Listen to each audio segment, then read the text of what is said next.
As the matter was discussed at last week's East Africa Community meeting. His announcement that he will seek a third term has led to violent demonstrations in the capital, Bujumbura. The issue is likely to dominate the upcoming AU summit.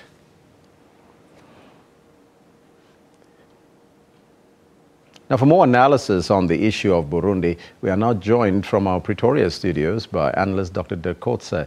Doctor, a very good morning to you and welcome. Good morning. Thank you very much. Now that the date for the elections will be set today, Doctor, does that mean that President Nkurunziza has succeeded in defying the country's constitution? Well, I think he will use the judgment by the Constitutional Court as the justification or as the legitimization of this decision of his.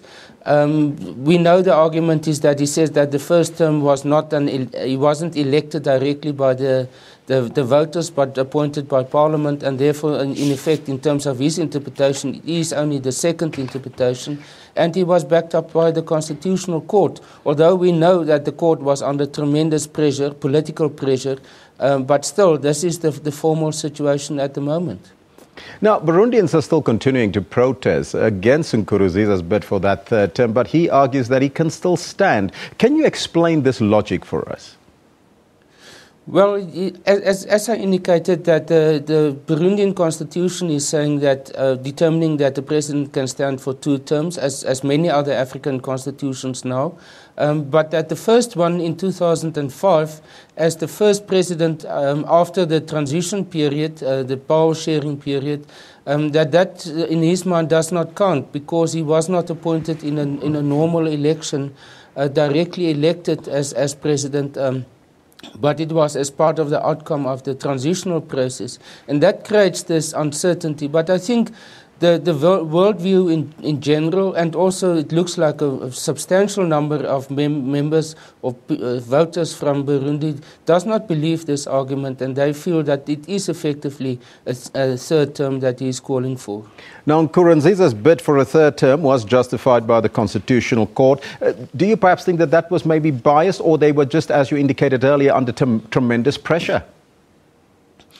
Well, it's as we know that the deputy president of the court left the country under protest, and he indicated that initially the 6 other judges were also supporting his view, which was against the idea of another term for the president.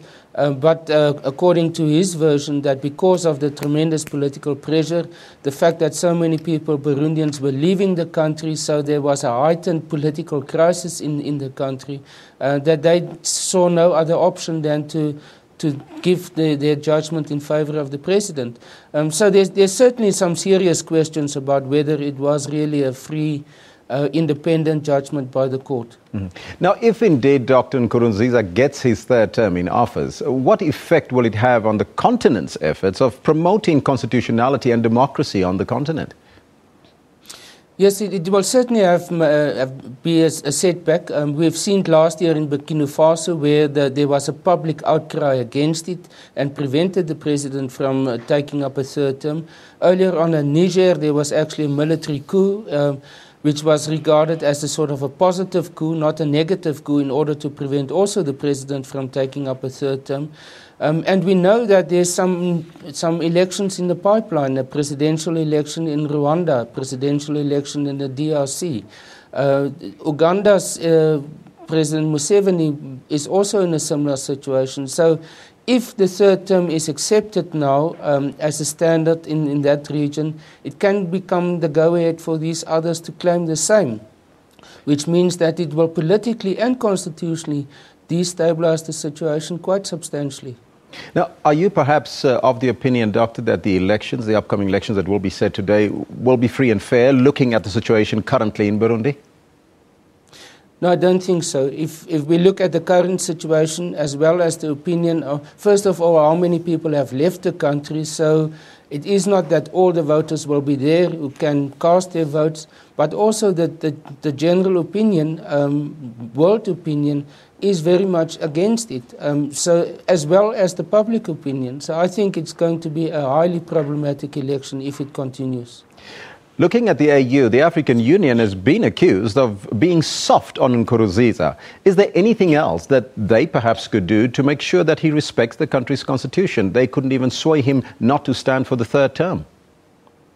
Yes, and it will be interesting to see if he's going to attend the AU summit this week here in South Africa, and whether that will create an opportunity for the AU leadership in order to put pressure on him, because at the moment most of the decisions are only taken by the East African community. And as I've indicated, many of those members, like the president of Rwanda and the DRC and Uganda, are almost in similar situations, so they won't take up a critical stance. But I think what we have seen in other parts of Africa, for example, in Madagascar, their SADC, on behalf of the African Union, did intervene to disqualify some candidates that they believed would disrupt, or their presence will disrupt or undermine the free and fairness of an election in Madagascar in 2013. So that is a good precedent of saying that the African Union or the regional organizations can indeed take responsibility and intervene if they believe it is in the interest of constitutionalism in Africa in general, and also for that region. Now, the foreign minister of that country has indicated that we should wait for the polls before we make accusations in terms of whether he should step down or not, because the polls will suggest that. Would you think that that would be a credible thing to do? No, not at all. There are many forms of elections. Not all elections are free and fair. There are illiberal elections. There are even autocratic elections. Elections can be used and manipulated by many ways in order to get a result that will suit you. It's almost like you can torture these results until they are in compliance with what you want. So the election results per se will definitely not be, can be used as a justification or as a legitimization of a particular stance taken with respect to this election. Dirk Kotze, as usual, thank you so much for your participation. Thanks very much. That was Dr. Dirk Kotze. He is unpacking the issue of Burundi, the Burundian election for us here on AM News. So